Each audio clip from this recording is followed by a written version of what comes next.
Aleluia, graças a Deus. Graça e paz a todos meus irmãos. Quero, pela fé, já dizer que o nosso Deus, Ele peleja por nós e, portanto, a vitória já é nossa no nome santo de Jesus. Pai, em nome de Jesus, quero orar a Ti, te agradecer por esta vida, ou por estas vidas que acompanham este ensino, agradecer pela Tua palavra, porque nos dá a direção, nos orienta e nos leva em vitória. Fala conosco uma vez mais, ensina-nos um pouco mais, estamos com o coração aberto para que a semente da palavra seja lançada e possa produzir frutos, que sejam frutos permanentes, que saltem para a vida eterna. Eu abençoo cada irmão no poder do nome de Jesus. Amém. Glória a Deus. Vamos dar continuidade, meus irmãos, aos princípios da palavra, as chaves do reino. Estamos meditando no profeta Josué e falando a respeito da conquista da terra de Canaã. São princípios para todos nós observarmos. Deus não simplesmente tirou um povo do Egito e colocou em Canaã. Ele foi ensinando passos. E para entrar em Canaã, para receber a bênção, tinha que dar esses passos. Assim somos nós. Deus tem promessas grandes, Deus tem coisas tremendas preparadas para nós, mas Ele quer nos revelar os passos para que possamos dar e sermos abençoados. Na ministração anterior, eu disse que para o povo começar a conquista, começar por Jericó, a cidade de Jericó. Jericó é uma cidade que faz parte da promessa de Israel em Canaã, e é por essa cidade que vai começar a conquista. Mas para chegar até ela, o povo então teria três dificuldades, ou três empecilhos que eles deveriam vencer. E o primeiro deles é a passagem do Rio Jordão. Não havia como atravessar o Rio Jordão. Eles não tinham recursos, não havia condições humanas para atravessar aquele rio. Então essa é a primeira dificuldade. Deus disse a eles o que eles deveriam fazer para remover então este obstáculo. E nós vemos como que eles, seguindo a direção de Deus, puderam atravessar o Jordão, porque as águas do Jordão pararam, deixando então o caminho, terra seca, como aconteceu no Mar Vermelho. O povo atravessou ao outro lado. A estratégia foi os sacerdotes conduzindo a arca do Senhor, e o povo deveria seguir por onde a arca ia. Ou seja, nós falamos que nisso se revela que os nossos olhos têm que estar voltados em Deus, porque Ele pode abrir caminhos aonde não há caminhos. Os outros dois empecilhos são o muro, que deve ser derrubado, para que o povo possa invadir a cidade, e o terceiro obstáculo é o próprio povo que lá habita, que deveria ser vencido na guerra. Sobre a passagem do Jordão, então, nós lemos Josué capítulo 3, mas aqui temos uma ordem que nós deixamos para ministrar hoje. Na ministração anterior falamos apenas a respeito da arca, do que significa a arca, do porquê seguir a arca, mas deixamos para hoje o que está no versículo 5, aonde o Senhor diz a Josué: santificai-vos, porque amanhã o Senhor fará maravilhas no meio de vós. Junto com a ordem para o povo ir seguindo a arca da aliança, o povo também recebeu a ordem de se santificar. Como eu falei para os irmãos, aqui nós encontramos ordens específicas para Josué encontramos ordens específicas para os líderes, para os valentes e para todo o povo. Esta é mais uma ordem para todo o povo. Toda a nação, ela deveria se santificar. Santificação. Deus pede para a nação de Israel. E é certo que este é um princípio eterno, não interessa a aliança, não interessa a época, Deus sempre vai exigir do seu povo a santificação. Deus coloca isso aqui, entendo eu, aliás, a Bíblia vai nos mostrar, como uma condição para vencer a guerra. Eu já adianto para os irmãos que, tanto é assim que eu estou falando, que são direções para que eles pudessem conquistar a terra, que houve um momento onde esta ordem foi negligenciada. Os irmãos conhecem a história. Eles venceram Jericó, mas exatamente na batalha de Jericó,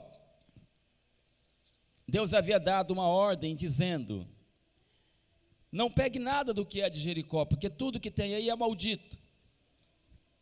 Não toque em coisas imundas.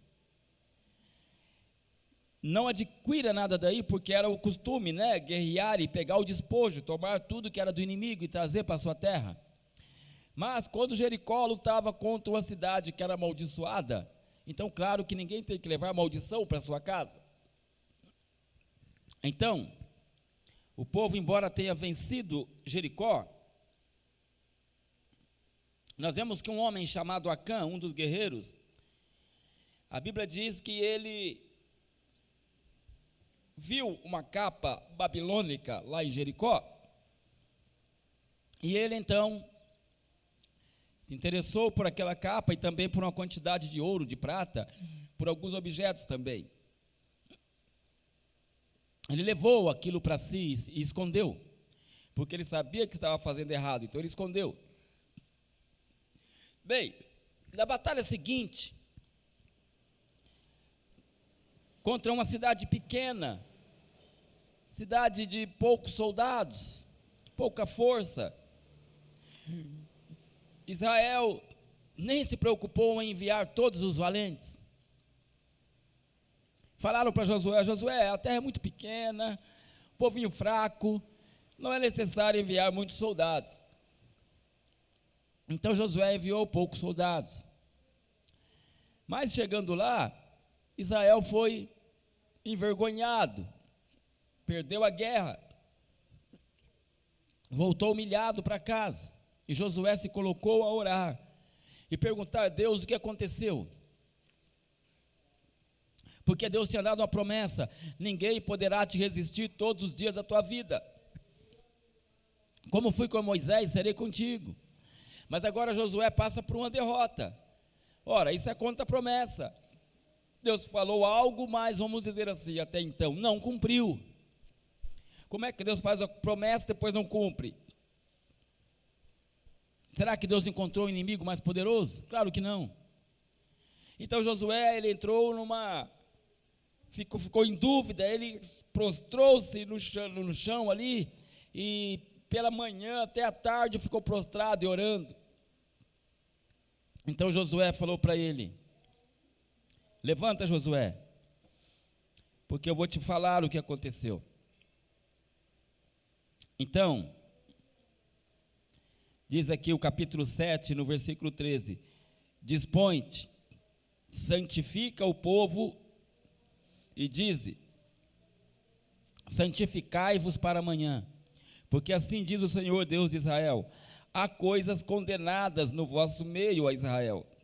Aos vossos inimigos não podereis resistir, enquanto não eliminardes de vosso meio as coisas condenadas. Deus aqui, ele está revelando para Josué que a ordem para o povo se santificar não havia sido cumprida por parte de alguém. E Deus falou: vou te revelar quem foi que fez isso. Vou te revelar quem foi que transgrediu a ordem. Alguém fez o que eu disse para não fazer. E aqui, Deus diz: se vocês não se santificar, vocês não podem ficar de pé diante dos vossos inimigos. O mesmo Deus que disse: vocês vão destruir todos os inimigos, vocês vão vencer todas as batalhas, no entanto, Ele coloca uma condição: se não se santificar, isso não vai acontecer. Vocês precisam se santificar.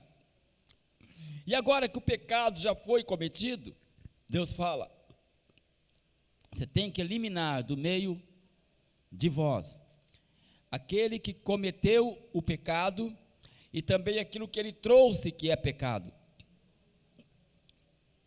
Então, Acã foi denunciado, foi julgado, foi morto. Tudo que ele trouxe também foi destruído, com certeza. Assim, Israel recebeu novas instruções da parte de Deus para ir para a guerra contra a mesma cidade. Eles foram lá e prevaleceram. Portanto, veja como que a ordem para a santificação é uma questão de vitória contra o inimigo. O texto então diz assim: aos vossos inimigos não podereis resistir, enquanto não eliminardes do vosso meio as coisas condenadas. No começo do versículo, dispõe-te, santifica o povo, e diz: santificai-vos para amanhã, porque assim diz o Deus de Israel: a coisa condenada no meio de vós. Deus está dizendo: o que faltou para esta batalha ser vencida foi a santificação. Portanto, a santificação é uma das estratégias reveladas por Deus para que Israel pudesse alcançar a promessa da terra prometida. Vamos falar então a respeito dessa importante estratégia. O que é santificação?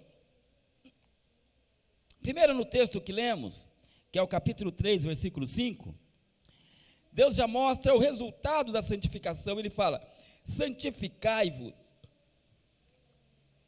porque amanhã o Senhor fará maravilha no meio de vós. Ou seja, a santificação nos prepara para vermos o sobrenatural. A santificação nos prepara para vermos maravilhas de Deus acontecerem. Deus falou: santifica o povo para que eu possa fazer no meio deles maravilhas. Então vemos aí que o que nos faz estar em meio de um ambiente onde Deus se move, onde Deus age, onde Deus opera, é onde nós vivemos em santificação. A palavra santificar-se, a origem é na palavra santo, né? A palavra santo significa alguém separado, puro, limpo, ser colocado à parte. Isso tudo tem a ver com o sistema do mundo. Ser puro, no sentido de não participar daquilo do mundo que é imundo. Ser limpo seria um sinônimo. Colocado à parte, é mais ou menos assim: destas coisas eu não participo, nessas conversas eu não entro, neste ambiente eu não estou, eu não olho para qualquer coisa, eu não falo qualquer coisa, eu não penso qualquer coisa, eu não ajo de determinadas maneiras. Continuando a definição da palavra, diz assim: agir piamente, que é o contrário do ímpio, que age de forma ímpia. Então, nós temos que agir agir piamente. Também diz sobre dedicar-se. O que é dedicar? É nos dedicarmos ao Senhor. Então, nós estamos sempre pensando de que forma nós podemos agradar o nosso Deus. Dedicar-se a Deus significa estar sempre em meditação da palavra, sempre em oração, sempre nos envolvendo com as coisas de Deus, como diz a palavra de Deus, para sermos abundantes na obra do Senhor. Então isso é nos dedicarmos ao Senhor. Então nós vivemos numa comunhão com Deus constante, e nesta comunhão, separados do mundo, de tudo que é imoral, de tudo que é errado, e vivermos de acordo com a vontade de Deus, isso traz a nós o título de santos. Deus diz: santificai-vos, para que eu possa agir, santificai-vos, para que vocês possam vencer o inimigo, santificai-vos, para que as promessas sejam alcançadas. Agora, quando a gente trata do Antigo Testamento, lembramos que, embora a gente possa trabalhar com a definição direta da palavra, claro, o próprio dicionário, mas tem mais um detalhe. O Antigo Testamento trabalha por meio de sombras, como está escrito em Hebreus, sombras, figuras, tipos, coisas que o povo obedecia, mas nem sempre entendia o porquê. A santificação no Antigo Testamento inclui tudo isso que eu falei para os irmãos, mas existe uma questão também cerimonial. Então, quando Deus fala para Josué, santifica o povo, não é porque o povo vivia imoral, de forma bebedice, adultérios, não.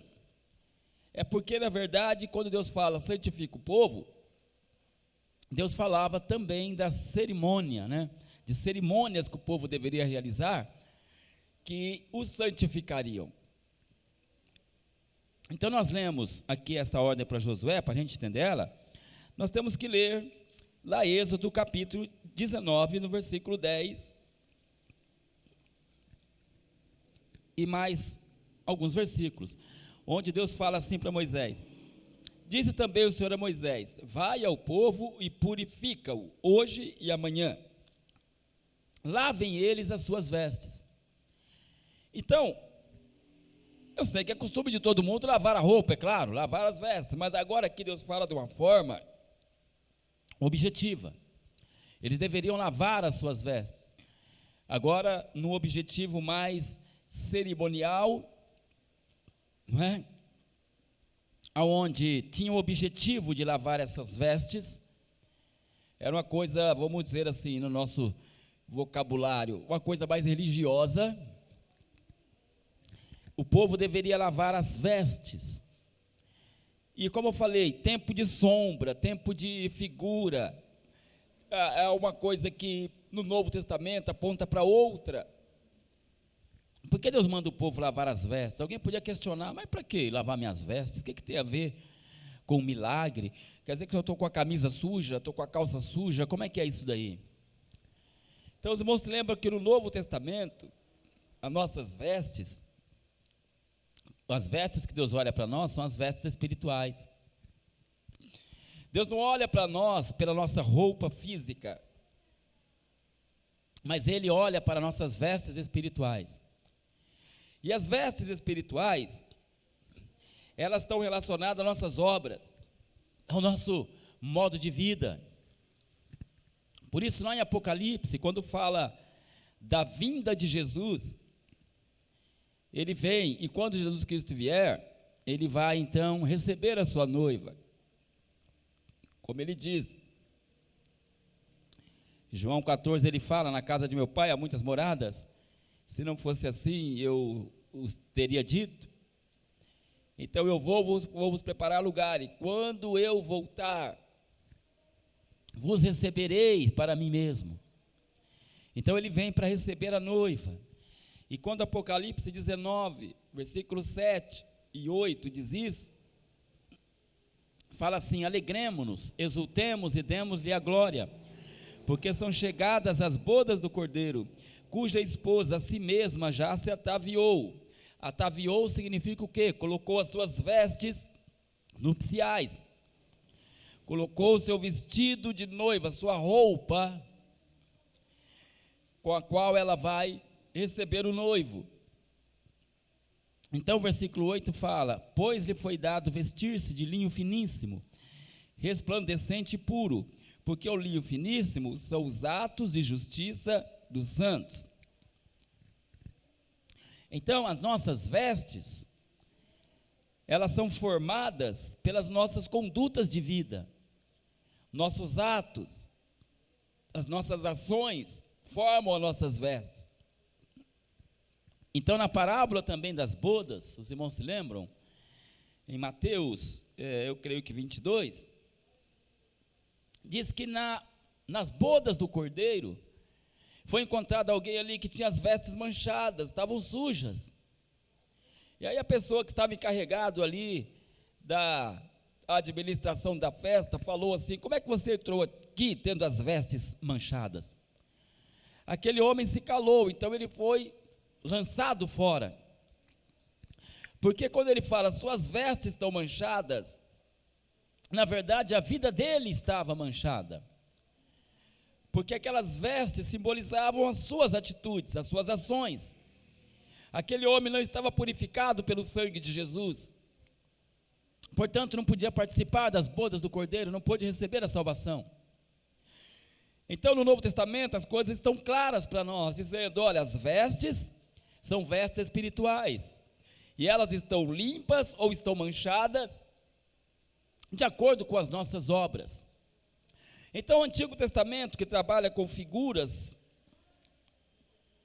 Deus falou para Moisés: santifica o povo e mande que eles lavem as suas vestes. Por quê? Porque é como se eles fossem tirar de si as imundícies. Lavando a roupa deles, tiravam deles mesmos as impurezas.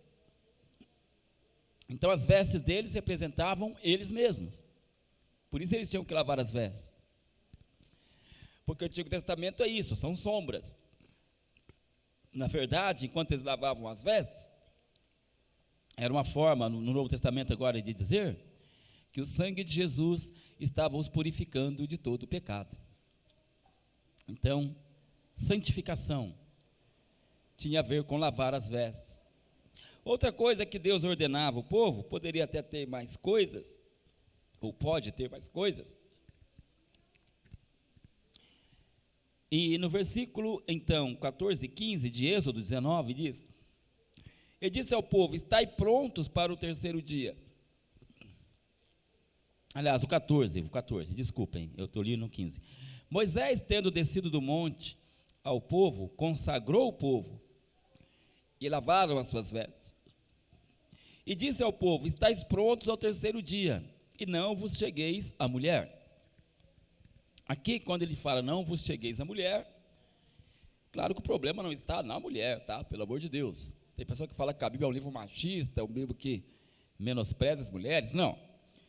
Quando ele fala não vos chegueis à mulher, tem mais a ver até, não é que tem mais a ver, tem a ver com os dois, né? Mas tem a ver com o homem e com a mulher. Porque na verdade Deus está mandando eles aqui se absterem das relações sexuais. Lá no capítulo 15 de Levítico, no versículo 16, até o 33 trata disso, mas eu não vou ler tudo, não tem necessidade. Nós vamos ver que quando o homem, olha aqui, versículo 16, 15 e 16 de Levítico. Também o homem, quando se der com ele emissão do sêmen, banhará todo o seu corpo em água, e será imundo até a tarde. E quando Deus fala aqui da emissão do sêmen, nem sempre era na relação sexual. Às vezes existe aquilo que se chama de poluição noturna, né? O homem acorda já com o sêmen expelido. Naturalmente, quem é solteiro, quem não, mesmo solteiro, ele involuntariamente solta o sêmen. Então, ele já era considerado imundo aí. Ele tinha que se lavar. Lavar-se até em água corrente, diz aí mais para cima o versículo. E ele era considerado imundo. Então veja que não tem a ver com a mulher em si, mas a expelir o sêmen já deixava o homem imundo. Então ele tinha que se lavar. A mulher também, quando ela tinha sua menstruação, também deveria fazer o mesmo ritual de lavagem, e também era considerada imunda. São coisas do Antigo Testamento, coisas que Deus assim determinou. Portanto, quando Deus fala santifica o povo, ele inclui nisso a abstenção das relações sexuais. Isso no Antigo Testamento era assim. Agora, olhando então para o geral da palavra de Deus, já não vivemos mais essa época onde Deus ele manda você lavar a sua roupa física e te considera imundo por causa de uma relação sexual, porque no Antigo Testamento era assim, mas não no Novo. Tem pessoa até que fala que a mulher na sua menstruação não pode tomar ceia, no dia da ceia não pode ter relação, umas coisas que não tem nada a ver, irmão, isso não tem menor sentido na nossa presente aliança, amém? Não se preocupe com isso, porque não tem nada a ver, as coisas do Antigo Testamento já se cumpriram, em Cristo, né? Não é mais a nossa própria justiça, não é mais os nossos rituais, agora é o sangue de Jesus, e é a obediência à palavra que nos santifica. Então, olhando de forma geral, nós entendemos que se santificar é viver de acordo com os princípios gerais da palavra de Deus. Quando nós nos dispomos a viver de acordo com os princípios de Deus, os princípios da Bíblia Sagrada, nós estamos santificando a nossa vida, nos separando para Deus e vivendo de acordo com a vontade dEle. Ainda hoje Deus quer que o seu povo se santifique, que se separe de tudo que é imundo, de tudo que é profano, de ambientes, de programações, e o povo se santifique ao Senhor, se dedique somente a Ele, e as bases para entendermos a vontade dEle é a sua palavra, é a Bíblia Sagrada que nos esclarece todas as coisas. Muito importante ler, por exemplo, o Sermão do Monte, as cartas de Paulo, quando fala sobre obras da carne, fruto do Espírito, porque o apóstolo Paulo até diz assim: meus irmãos, não vos enganeis, e não se deixe enganar por palavras de homens sem entendimento, porque por estas coisas é que vem a ira de Deus sobre os filhos da desobediência. E estas coisas que ele fala são as imoralidades, as mentiras, as contendas, as infidelidades, as obras da carne, que ele vai falar em Gálatas 5, mas isso que ele fala, que eu citei, é Efésios 4. Por causa das obras da carne, a ira de Deus vem. Portanto, nós podemos saber o que é ser santo observando a palavra de Deus. Busque santificar a sua vida, porque por causa da santificação, cada promessa virá para você. Por causa da santificação, Deus vai fazer maravilhas na sua vida. Você vai orar e a sua resposta virá rápido, porque o princípio ainda existe. A forma de santificação pode ser outra, pode ter mudado algumas coisas, porém, o princípio permanece. Deus continua operando maravilhas no meio do povo que se santifica. Para que o povo pudesse entrar em Canaã, uma das ordens foi: santificai-vos, e o Senhor fará maravilhas no meio de vós. Isso no capítulo 3 de Josué. No capítulo 7 ele fala: diante dos vossos inimigos não podereis ficar de pé, senão vos santificardes. Louvado seja Deus. Junto com a ordem de santificação, nós temos algo que é muito próximo, anda junto, óbvio, que é a obediência. Não exatamente é a mesma coisa, embora esteja no mesmo princípio, mas veja só, quando falamos de santificação, falamos daquilo que é um padrão para todo mundo. Todo mundo se santifica da mesma maneira. O que é pecado para mim, é pecado para você. O que é correto para mim, é correto para você. Nós dois temos os mesmos princípios que são da palavra de Deus. Mas quando se fala da obediência, pode ser algo pessoal meu e algo pessoal seu. Então, por exemplo de homens obedientes e homens desobedientes. É Deus falar para Abraão: Abraão, sai da tua terra, sai da tua parentela, vai para a terra que eu te mostrarei. É claro que essa foi uma ordem para Abraão, direta para ele. Ele poderia falar: não, não vou sair daqui, eu vou ficar aqui, gosto daqui, vou morar aqui, não vou sair da minha família. Então ele seria desobediente. Não é algo para todo mundo, foi uma ordem para ele. Ele obedeceu. A Bíblia diz que ele obedeceu e ele saiu, fez tudo o que Deus mandou, abandonou sua família, deixou sua terra e partiu para uma terra que ele não conhecia. Isso é exemplo de obediência em uma ordem pessoal. E assim temos diversas ordens. Os profetas: vá e diga ao rei isso, vá até aquela cidade, declare bênção sobre aquela cidade, ou declare maldição sobre aquele lugar. São ordens pessoais que quem tinha que obedecer era ele. Essa é a diferença da santificação e obediência. Obediência é algo pessoal, santificação é geral, para todos. Obediência tem a ver com aquilo que Deus te fala diretamente, no seu espírito. Santificação é aquilo que revela a palavra de Deus, a doutrina. Então nós temos alguns exemplos de desobediência agora. Saul era o rei de Israel, então como rei ele ouvia a Deus pelos profetas ou diretamente, e ele tinha que obedecer o que Deus mandava ele fazer. Então Deus falou para ele: vai e destrua Amaleque, porque eu prometi no tempo de Josué que ia arriscar o nome de Amaleque, ou Agag, da face da terra. E na época de Saul, era para cumprir essa promessa de Deus. E ele ordenou a Saul que fosse lá e destruísse, riscasse o nome de Amaleque da terra. Mas ele foi lá, poupou as vacas, que ele deveria destruir as vacas, e poupou também o rei, que era o principal personagem que deveria morrer. E voltou dizendo: eu obedeci à voz de Deus, mas as vacas eu deixei para sacrificar. Foi quando Samuel falou para ele: é melhor obedecer do que sacrificar. Deus não mandou você destruir, por que é que você poupou? E o rei, por que você poupou o rei? Não, é porque o rei, né, ele se rendeu, ele é uma realeza, né, e não sei o quê. Desobediente, acabou perdendo o reino. Outro exemplo de desobediência, que nesse caso não deu certo, foi Jonas. Deus falou para ele: vai até Nínive, pregue contra ela, e eu vou destruí-la em 40 dias, vai lá e anuncia isso. Jonas sabia que Deus queria que o povo se arrependesse, ele queria que Deus destruísse, então ele não obedeceu. Deus mandou ele para Nínive, ele foi para Tarsis, ele fugiu da presença do Senhor.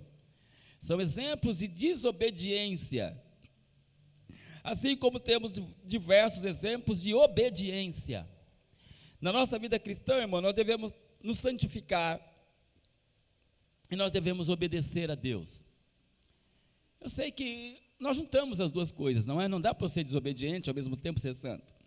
Só estou explicando as diferenças aí na própria definição da palavra.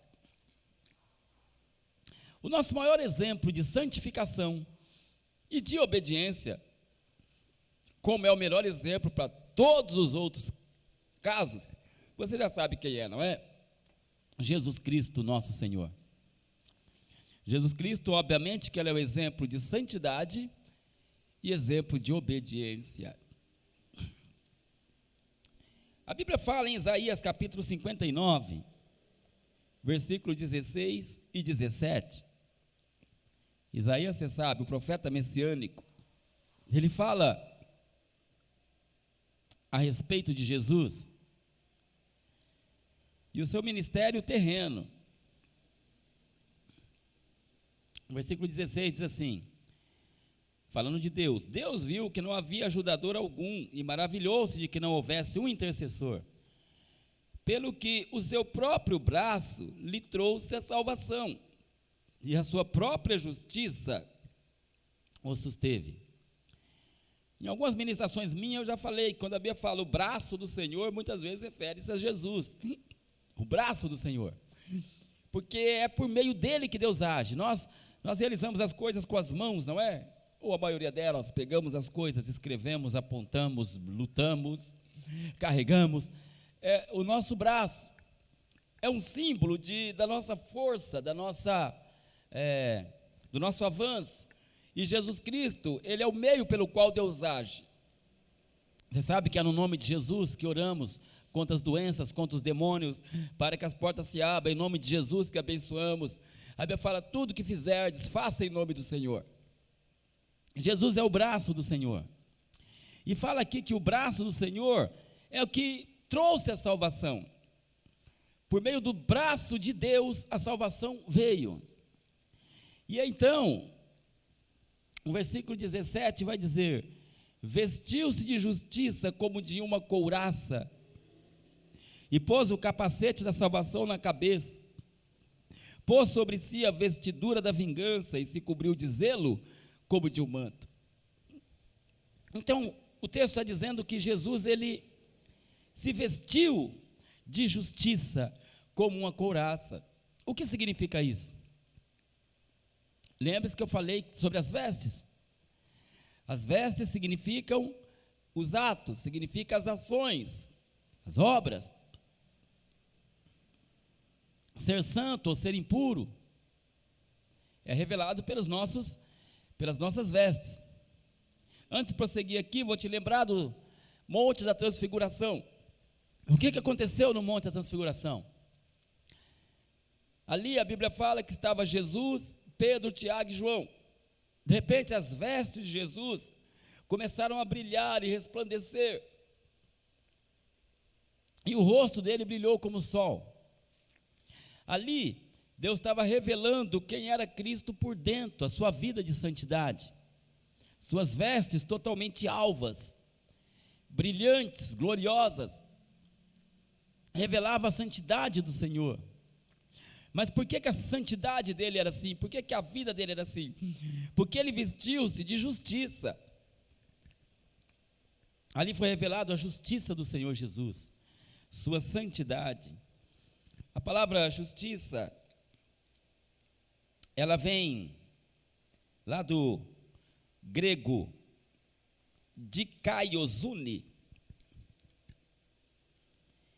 que significa qualidade de quem vive corretamente, em conformidade com a vontade de Deus. Como sinônimos de justiça temos retidão absoluta, caráter e comportamento irrepreensíveis. Então, quando Jesus vestiu a couraça da justiça, significa que ele tomou a decisão de viver em plena conformidade com a vontade revelada de Deus. Por isso que ele se vestiu de justiça, ou seja, vamos exemplificar assim, Jesus olhou para a palavra, não como temos hoje, porque ele é que trouxe a revelação da palavra, né, no Novo Testamento, mas é para aplicarmos na nossa vida, é olhar para a palavra e falar, é exatamente assim que eu vou viver, e eu vou me esforçar para isso, vou crucificar a minha carne, vou negar a mim mesmo, e eu vou viver de acordo com a palavra. Quando você toma essa decisão, você está fazendo o que Paulo fala em Efésios 6, 17. Não, 17 não, 15 eu acho, né? Vestivos da couraça da justiça. Nós nos vestimos da couraça da justiça de Efésios 6. Quando tomamos essa decisão, eu vou obedecer a palavra. Eu vou obedecer a Deus. Então, justiça, lembre-se, qualidade de quem vive corretamente, em conformidade com a vontade de Deus.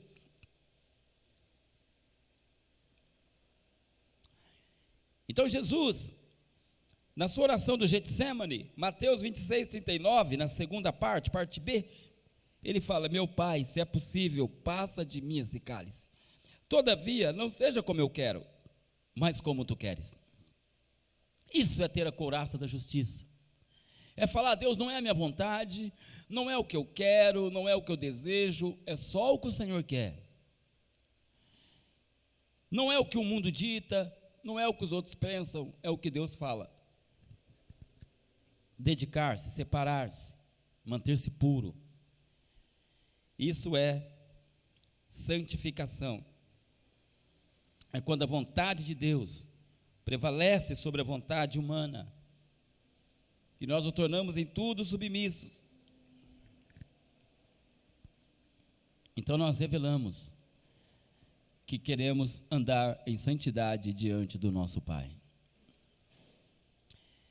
Não se esqueça que, embora eu esteja dando toda essa explicação, eu estou lá em Josué. Deus falou para o povo: santifica o povo, Josué. Deus falou para Josué: santifica o povo, Josué. Então, eu estou explicando o que é a santificação para nós hoje. É viver de acordo com a vontade de Deus, negar as suas vontades. Acã, ele agiu pela sua própria cobiça. Deus havia falado para ele: não pegue nada do que há de Jericó, porque é maldito. Então foi revelado a ele a vontade de Deus, mas ele agiu segundo a sua vontade, porque ele viu a capa babilônica e se interessou por ela, a cobiça. Ele viu ouro, viu prata. Irmão, imagina você estar andando na rua e você vê dinheiro jogado, não tem nem dono aquilo, porque ali foi uma guerra, né? Então considera-se ali, poderia tomar o despojo, era o normal. Mas imagina você receber uma ordem de Deus, está vendo tem 100 mil reais aí, põe fogo. Está vendo a quantidade de ouro aí? Joga fora. Foi o que Acã enfrentou. A luta contra o seu próprio desejo, sua própria concupiscência e a vontade de Deus. Ele perdeu essa batalha. Ele feriu a santidade. Israel, o exército de Israel pagou por isso. Então eu quero dizer a você que nas suas lutas pessoais, para vencer, para ter vitória, para Deus te ouvir, ande em santificação e o Senhor lutará em seu favor. Voltando para Jesus, então, nós vemos uma coisa, irmão. A obediência de Jesus começou no céu, não na terra. Ele é o nosso exemplo de obediência e santificação. E a obediência dele começou lá no céu, não na terra. Então eu vou citar alguns exemplos. Filipenses capítulo 2, versículos 5 a 11. É um texto conhecido, não é? A Bíblia fala: tende em vós o mesmo sentimento que houve também em Cristo Jesus, pois ele, subsistindo em forma de Deus, não julgou como usurpação ser igual a Deus. Antes, a si mesmo se esvaziou, assumindo a forma de servo, tornando-se semelhante aos homens, e reconhecido em figura humana, a si mesmo se humilhou, tornando-se obediente até a morte de cruz. Ou seja, sabe o que esse texto de Filipenses está dizendo? Deus Filho obedecendo a Deus Pai. Deus obedecendo a Deus. Nós somos de uma linha teológica, nós evangélicos, que cremos que Jesus Cristo é Deus.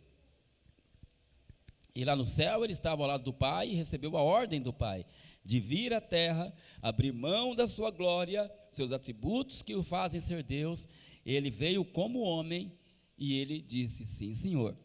Ele obedeceu, porque ele é o Filho. Ele veio à terra então em obediência a Deus. Ele abriu mão da sua majestade, da sua glória, de todos os seus atributos, de saber todas as coisas, de poder todas as coisas, de estar em todos os lugares. Ele fez isso em obediência a Deus. Ele disse: sim, Senhor. Por quê? Não é apenas um ato de obediência dele, mas também de amor por nós, eu sei. Ele veio com prazer.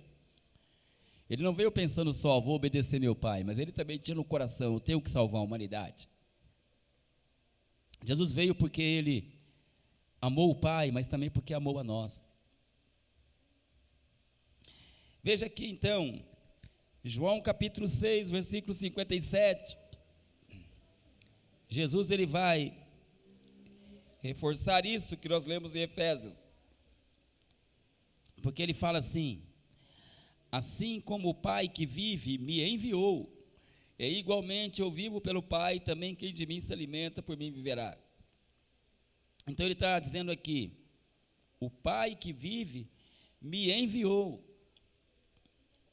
Se ele enviou, então significa que foi uma ordem dada a Jesus que ele obedeceu.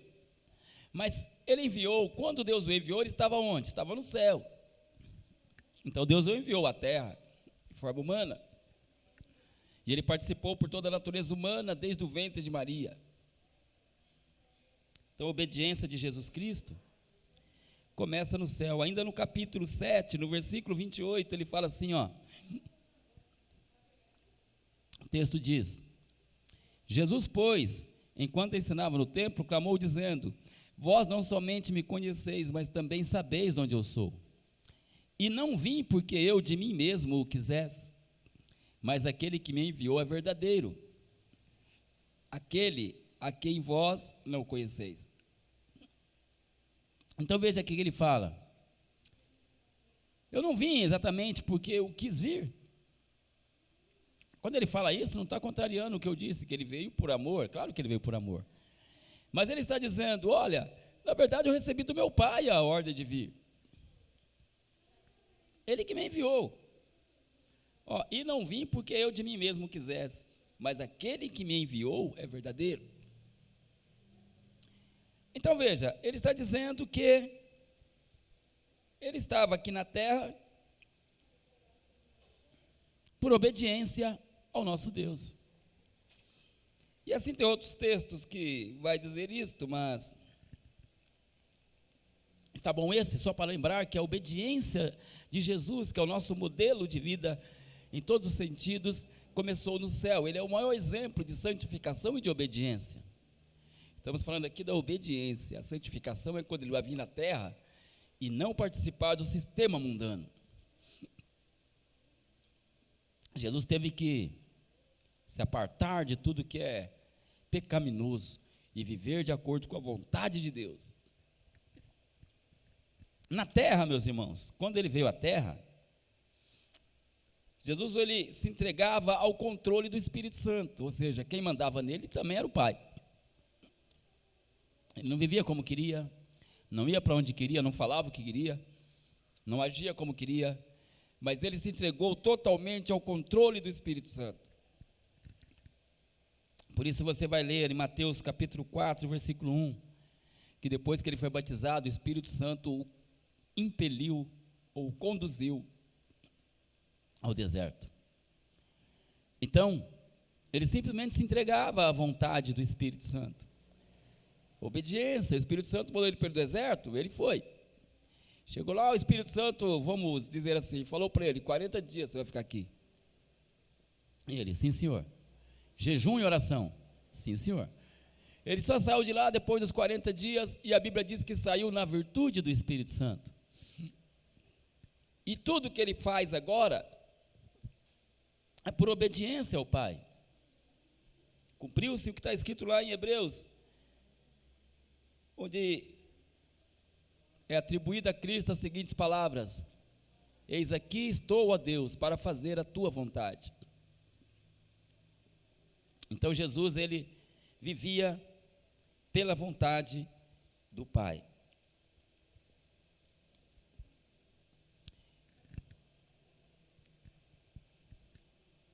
Tem muitos itens aqui que eu tenho na apostila já escrito, mas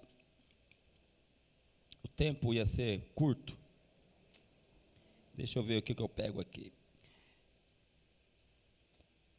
Eu vou ler 1 Pedro, capítulo 1, versículo 18.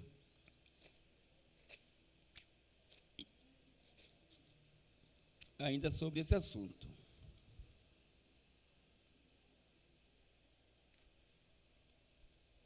(18 e 19).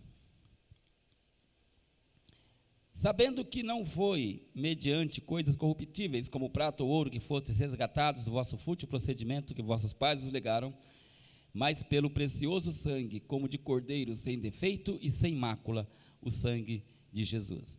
Então o versículo 19 diz: precioso sangue de Jesus, como de cordeiro sem defeito e sem mácula, o sangue de Jesus. Falando uma vez mais a respeito agora da santidade do Senhor, diz que era o cordeiro sem defeito, sem mácula. Jesus Cristo, ele viveu em santidade total diante de Deus, porque este é um princípio de todo grande homem de Deus, que quer ver Deus agir pela sua vida, que quer ver suas orações ouvidas, que espera pelos milagres, pelo agir do Senhor. Então Jesus viveu em santidade total. A obediência ao Pai era o alimento de Jesus. João 4,34, lembra que ele fala? Uma comida eu tenho para comer que vocês não conhecem. Minha comida, minha bebida é fazer a vontade do meu Pai que me enviou. Realizar a sua obra. Esse era o alimento de Jesus, fazer a vontade do Pai. A obediência de Jesus era mesmo em períodos onde ele ia sofrer. Jesus sofria em obediência ao Pai. Por isso fala Filipenses capítulo 2, obediente até a morte, e morte de cruz. Certa ocasião, Jesus estava em Jericó. Lucas 9,51 fala que, estando ele lá em Jericó, ele manifestou no seu semblante o firme propósito de ir para Jerusalém. Ou seja, ele tomou a decisão de ir. Mas essa mesma passagem está em Marcos capítulo 10, onde ele fala: subimos para Jerusalém, e lá o Filho do Homem será espancado, lá o Filho do Homem será humilhado, ele será crucificado, e ao terceiro dia ressuscitará. Ou seja, ele está dizendo: nós vamos para Jerusalém, e lá eu vou sofrer, e vou sofrer muito. Aí, por isso que Pedro, agora está em Mateus, eu acho, né? Porque os evangelhos, eles se complementam. Pedro falou: Senhor, de maneira alguma isso te acontecerá.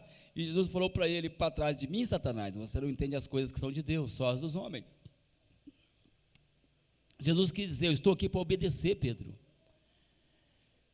Para obedecer, seja para morrer, seja para viver, seja para sofrer, seja para sorrir, estou aqui para obedecer. Santificação e obediência. Então ele vai até a cruz em obediência ao Pai. Ele passou por todo aquele sofrimento em obediência ao Pai. E até a ressurreição foi em obediência ao Pai. Ele fala: eu dou a minha vida e torno a tomá-la. Este mandamento recebi do meu Pai.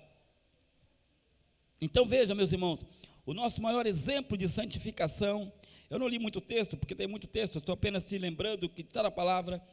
O nosso maior exemplo é o Senhor Jesus, exemplo de santidade, de obediência. Só aí já é o suficiente para a gente querer andar em santidade. Porque tudo que vemos em Jesus, nós também temos que aplicar a nós. Então agora, que eu já falei sobre Jesus, eu quero falar para você sobre a igreja e a santidade. Saiba que Deus, Ele nos chamou para a mesma santidade vista em Jesus. Não sei se conseguiremos, mas essa é a vontade de Deus. Também não vou dizer que Ele vai nos condenar se não conseguirmos ser tanto, mas essa é a vontade de Deus. Porque veja só, Efésios 1,4 diz assim: assim como nos escolheu nele antes da fundação do mundo, para sermos santos e irrepreensíveis perante ele, e em amor nos predestinou para ele, para a adoção de filhos por meio de Jesus Cristo. Veja, Deus nos chamou, nos escolheu antes da fundação do mundo para sermos santos e irrepreensíveis perante ele. Então guarda essa palavra, irrepreensíveis. Santos e irrepreensíveis. Eu fui chamado para ser santo e irrepreensível diante dele, você também. Filipenses 2,14 diz assim: fazei tudo sem murmurações nem contendas, para que vos torneis irrepreensíveis e sinceros, filhos de Deus inculpáveis no meio de uma geração pervertida e corrupta, na qual resplandeceis como luzeiros do mundo. Novamente encontramos a palavra aqui, irrepreensíveis, para que vos torneis irrepreensíveis e sinceros. Então, eu estou citando isso porque a palavra grega aqui para irrepreensíveis, nos dois textos, vem do grego amomos e amemptos, que significam sem mácula, sem culpa, sem mancha, sem falha, sem defeito, inculpável. E essas são as mesmas palavras que são usadas para descrever Jesus como Cordeiro imaculado e sem mancha, que eu li lá em 1 Pedro 1,19. A mesma palavra usada para Jesus Cristo como Cordeiro imaculado é a palavra usada para a igreja, que deve também ser irrepreensível, imaculada, santa. A mesma palavra. Ou seja, a santidade que Deus viu em Jesus, Deus quer ver em nós. Da mesma forma. E o porquê? Primeiro, com licença um pouquinho. Yuri, quanto tempo foi aí? Uma. Glória a Jesus. Então, meus irmãos, eu vou continuar na parte 2 dessa mensagem, falando ainda a respeito de santificação da igreja. Como já passou 1 hora, para não ficar muito extenso, eu vou fechar aqui hoje e prosseguir, parte 2 da santificação, a necessidade da santificação para a conquista das promessas, no próximo vídeo. Mas para a gente não perder o objetivo, eu quero te lembrar, lá em Josué, Deus não quer mais o povo no deserto, Deus quer o povo em Canaã. O povo fracassou na primeira tentativa, 40 anos ficou no deserto, e 40 anos Deus espera, para ver o seu povo numa terra boa. Agora, Deus não quer que o povo fracasse de novo, Ele está trazendo orientação. Semana passada, nós vemos o primeiro passo para todo o povo: siga a arca, siga os caminhos do Senhor, não vá à frente de Deus, deixe Ele à frente, e vá seguindo os seus caminhos, olhos atentos em Deus. Agora nós vemos que também junto a isso está a ordem: santificai-vos, santifiquem-se, para que vocês possam entrar em Canaã, santifiquem-se, e o Senhor vai vos fazer herdar a promessa que Ele vos deu. Que Deus abençoe a sua vida, e você possa também se dedicar em santificação, começar a ler a palavra com outro objetivo, porque principalmente, vamos dizer, a posição que eu estou de pastor, é muito comum, sabe o que, meus irmãos? Um erro enorme, um erro terrível.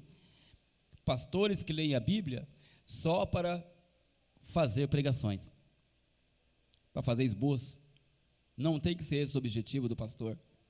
Primeiro objetivo do pastor: eu tenho que ler a Bíblia para conhecer a vontade de Deus e obedecer a Deus. Segundo objetivo, é porque eu vou pregar, vou ensinar, vou ter que aconselhar, segundo a palavra, vou discipular. Mas não cometa o erro de ler a Bíblia só para fazer bonitas pregações e bonitos estudos. Leia a palavra para obedecer, porque isso sim é vida de santificação.